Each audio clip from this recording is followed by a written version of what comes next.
Tampa Bay selects Keith McCants, linebacker, University of Alabama. Good. That's done. Yes. Close the book on that. Yes. He's not Next the first up pick is, overall.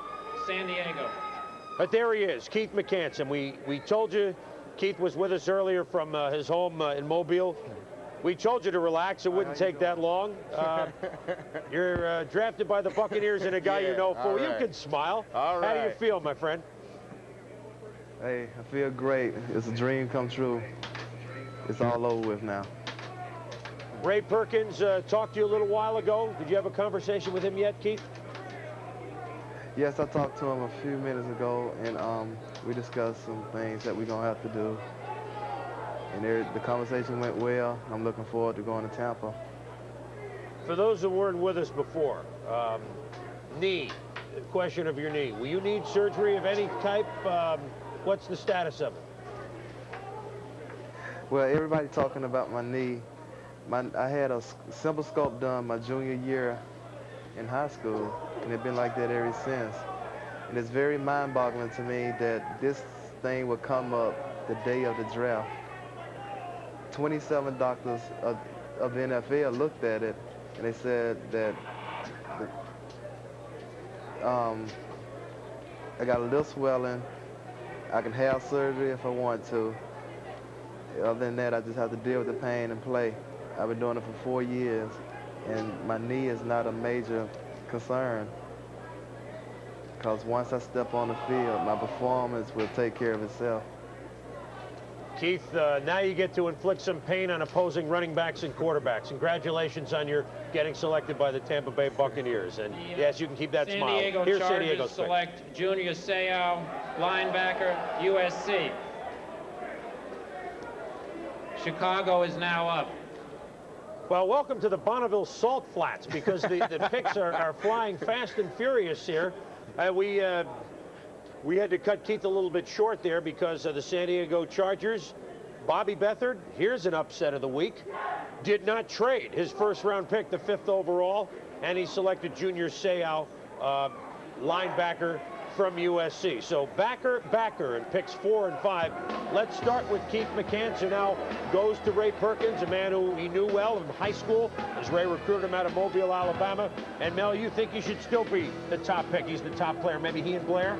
He was definitely the #1 defensive player in this draft. Carried the highest grade in my range. To see him at a defensive end position, down defensive end. You see his ability to play in space, make tackles, pursue, closing, speed, range. He can project to an outside linebacker, inside linebacker, may even grow into a down defensive end in the Chris Dolman mold. So a great pick here. When a kid slides, it almost guarantees your Pro Bowl status in the NFL. Just a situation of overreacting to a workout. All the rumors about the knee could have come from other teams thinking about trading up. Just a great move for the Bucs, getting a guy who should have been the #1 pick in the draft. All right, Ben, here's Miami's So I want to repeat. The Miami Dolphins select Richmond Webb, tackle from Texas A&M.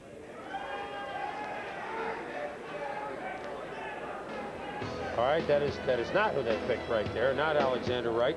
They picked Richmond Webb, and you had a feeling that even though Miami has gone 4 of the last 5 years in the first round on defense, that they still look for defensive help.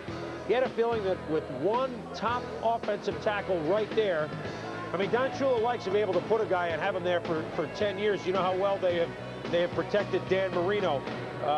And Mel, he is by far and away head and shoulders the best offensive lineman in the draft. You see him turning out Joel Smengi here in the Senior Bowl. He dominated Smengi at times in that game. Who's going to be a second-round pick. The thing here about Miami, you know, they were considering J.D. Williams, Under the trade that I just described, Dallas selects Emmitt Smith, running back from Florida. So the running back of their choice next to Blair Thomas. The next 2 choices are Green Bay. Emmitt Smith. From Cleveland, and then Green Bay's home and choice. The Cowboys should be prepared to dig in for a while, because Emmitt's agent, Richard Howell, who represented Lawyer Tillman last year, and he really never came over to the Browns until about a third of the regular season was in. So Dallas is obviously prepared to dig in and get just a marvelous back from Escambia, Florida.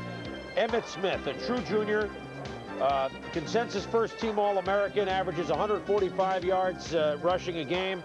Led the team in receiving last year as well. with 21 catches. A guy who averages 5.6 yards a carry for his career, 36 touchdowns. And Emmitt Smith, if I'm not mistaken, Mel, what, 8,800 yards rushing in high school? I'll tell you what, a great career. He was highly regarded. That's obscene. Unbelievable. And of course, you're talking about a guy that worked against Jimmy Johnson when he was in Florida. From Alligator, Mississippi. 77 tackles, 53 solos.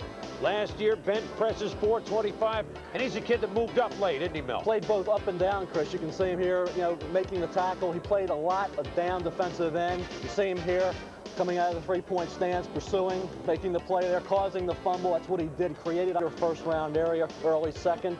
You can't argue with the pick. I just think there's a better linebacker out there in Darian Connor. Well, seconds away. The Philadelphia Eagles select Ben Smith, defensive back from Georgia. The Los Angeles Rams are on the clock. All right, so after Eric Green kind of caught us by surprise, a couple other picks. Ben Smith, this one we knew. Quarterback from Georgia going to the Philadelphia Eagles. The Rams are up next. From Warner Robins High School in Georgia, first team All-SEC last year. Third in the country with 10 interceptions, Mel, last season. Had 95 tackles, 59 of them solo.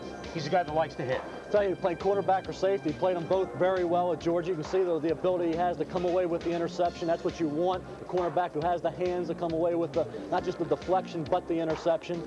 And, of course, Ben Smith has that. And you see it here. These acrobatic interceptions are what I look for in a corner. I don't want a corner that doesn't have the hands to come away with that interception. Just deflect the pass isn't enough. He makes the big plays. So here's the Giants pick. Zed Kroke, Tom Power and company at the phone, wrote the card down. Here's the commissioner. Yeah. The New York Giants select Rodney Hampton, running back from Georgia. It's almost like, and the Giants don't think this way, it's like a Steinbrenner move with the Yankees. Well, the Jets are going to get headlines drafting big-time running back, Penn State Blair Thomas, but we're going to pick our back, too. No. Rodney Hampton driving, and I'm not, they don't operate that way. Obviously, he's the best guy. It makes sense, though. Running back from Georgia, 5'11 and a half, 217, a true junior. Have there been some decent backs to come out of that school lately, like Herschel and Worley and Lars Tate? Third all-time rusher at the school with 2,600 yards. Can catch the ball, can play hurt. And how will he be on AstroTurf, Mel? I'll tell you what, he's a better back than Herschel Walker. And you remember what the whoa. they now gave you just up. made a big statement there. Better back coming out of Georgia than Herschel Walker, in my opinion. I think this kid is superlative, Pro Bowl type player, can do it all, run inside, run outside. He's 207 pounds, tremendous pass receiver. And with all